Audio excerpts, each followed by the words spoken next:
Okay, so I wanted to do another video showing what you can do to combat these squads. This strategy is not 100% guaranteed and will not work at higher levels all the time, but intermediate squads and people just looking to bully you will work. You notice it's got two flashlights here, so that's two people that won't be doing gens, they'll be going flashlight saves. David with the med kit, possibly three.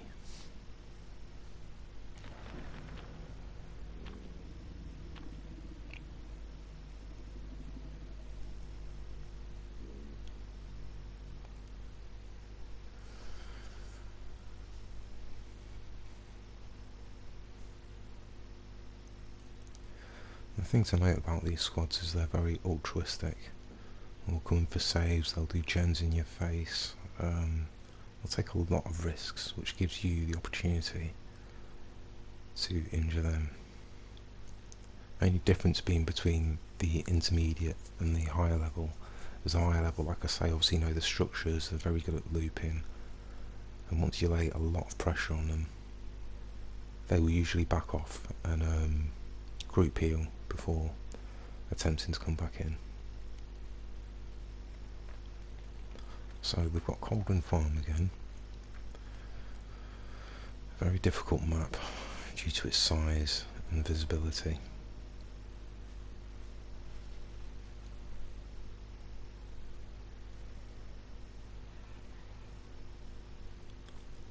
Also sometimes these LT walls can spawn like either next to each other in a row or with like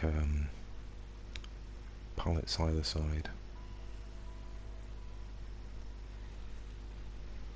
which if it's near Shack or the Red Barn can be quite difficult. So we see Claude out, we chase Claude out, we see David. So the idea is, like the start of any game, to try and wound both of them and knock one of them down. Just looking for Claudette.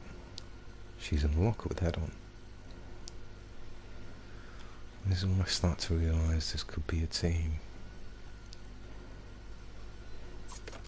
She has a flashlight, so we need to wound her so that when I knock David down, she won't come and try and flashlight me. I mean, if she has any sense.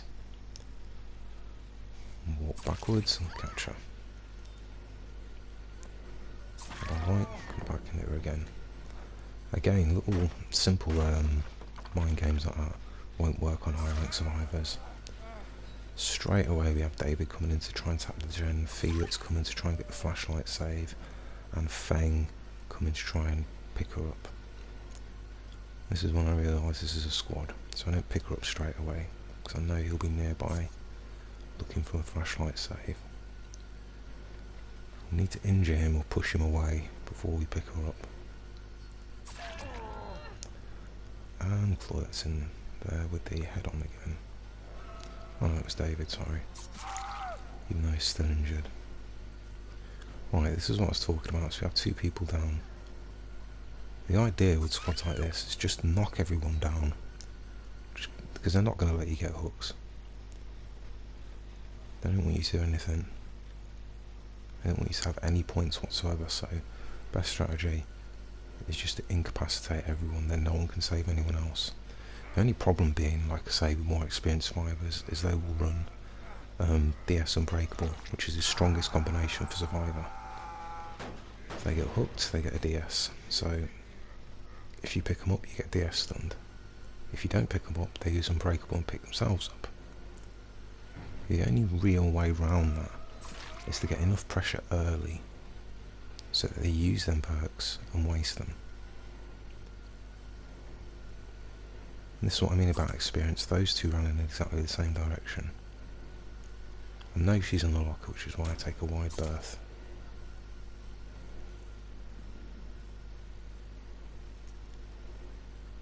She's still in the locker, but I chase her. And we have all four people injured now. Again, another simple mind game that won't work on higher ranked survivors, or more experienced survivors should I say. Take time to check the gen, kick it, get a bit of regression, and then I want to try and grab Claudette out of the locker. Just not fast enough. But she is still injured. See, David's just healed over there to my left. Really want to get him injured again. Just make her run away. Injured David. Unfortunately, Fang's been picked back up. A teabag. That's what I mean, they'll do things to try and annoy you to put you off as well. Make you get tilted and make mistakes. Taps the gen on his way past to stop the regression. You know, he likes to go through and jump that window.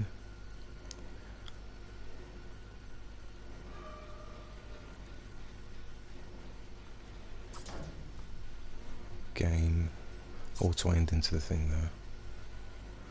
Felix is coming back. I want to injure him because he's on full health. Again, they're running together, which is not good. For them, I mean. Simple mind game, falls through. No, don't pick him up because I know Felix is nearby. And that's what I mean about them going. They did do well there. One of them split off. I think it's the Fang has gone off to try and push gens now. Because I've given so much pressure at the start. Looking up there, if you... Felix goes to sabotage a hook. Looking up there to avoid the flashlight. If you look up or look down, you get flashlights. Really, I shouldn't be going for hooks. I should be baiting. But I wanted to get someone in death state, so then it's only 3 people to slug. And I was confident after just observing these survivors that they weren't that experienced. Now we have Fang with a flashlight and Claudette with a flashlight. Try to distract me while I get a save.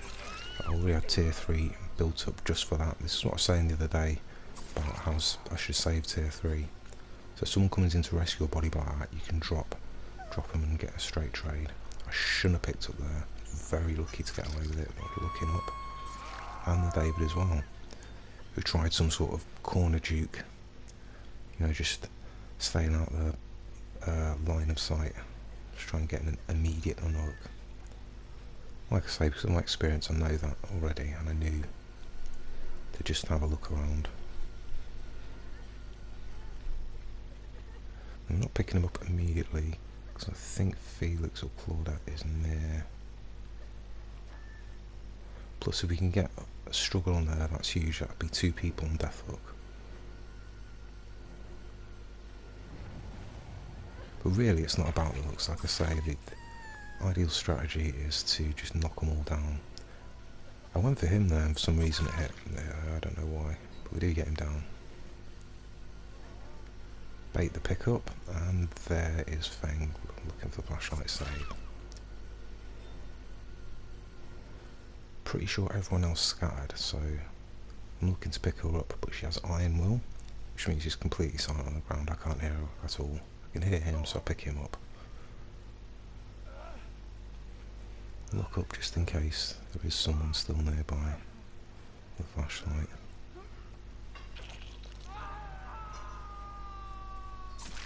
And with her healing her, it shows me where she was. Straight for the rescue.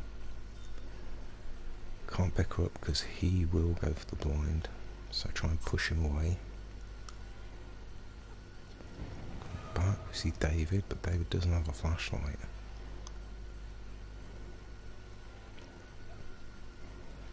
So I know Felix is over there. Pick up, look up, just avoid the beam. Even though he does cheekily try to run back in. Which, like I say, is a mistake on their part. He should have healed himself first. Which, like I say, the higher level squads will do. Knock him down.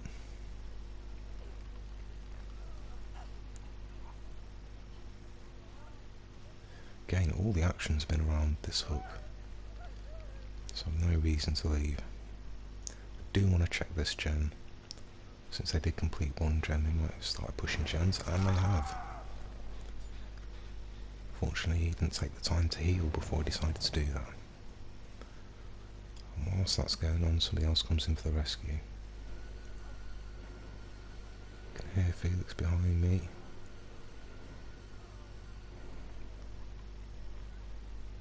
And Fang. Again, we have a lot of pressure now. We've got like everyone, 2 people down, 2 people injured. That's what you want to do. You want to just keep them injured, keep knocking them down, keep the pressure on them. So now Felix is the next hook, will be Death Hook.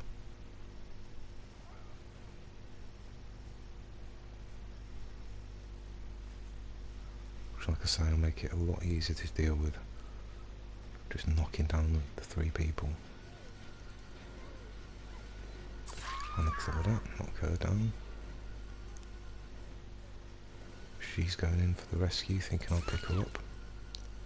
No. Intention is just to knock everyone down now.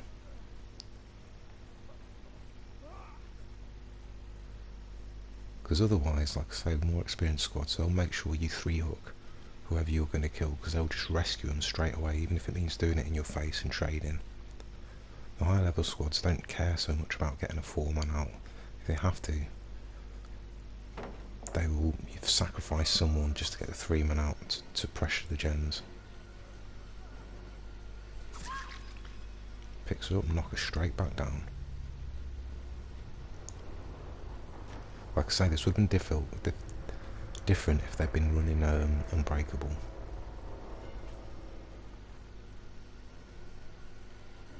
He makes the mistake of, again inexperienced, makes the mistake of looking behind him and not knowing the map, so he runs into a tree while his camera's pointed back looking at me. That's everyone knocked down.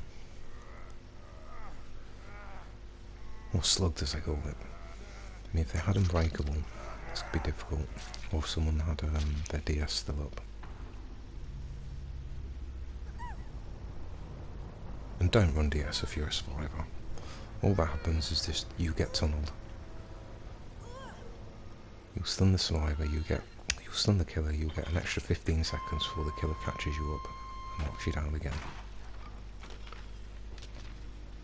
But in a team with coordination, like, it can be a bit difficult.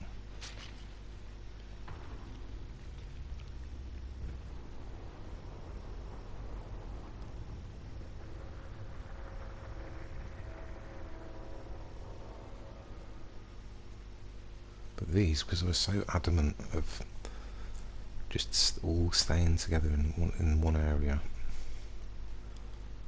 and trying to do a gen in my face and get their head on the stuns, well, that was their downfall. They even pushed gens while they were still injured, which you shouldn't do unless it's like across the board.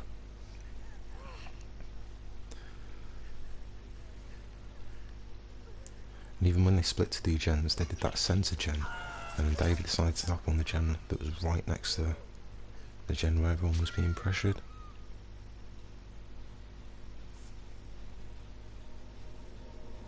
Obviously someone started that one,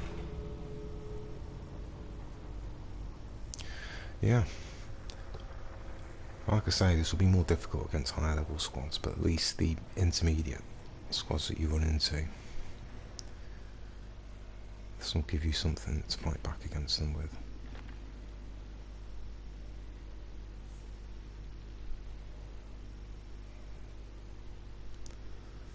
So we just have a look at the ranks and what perks they were running.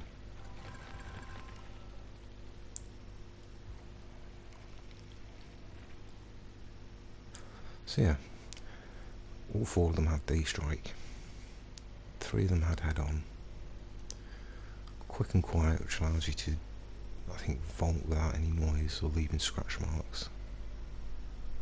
But that shacket, that wasn't really useful because I could see the other side of it. In a jungle gym or an LT wall would have been different. Saboteurs as well.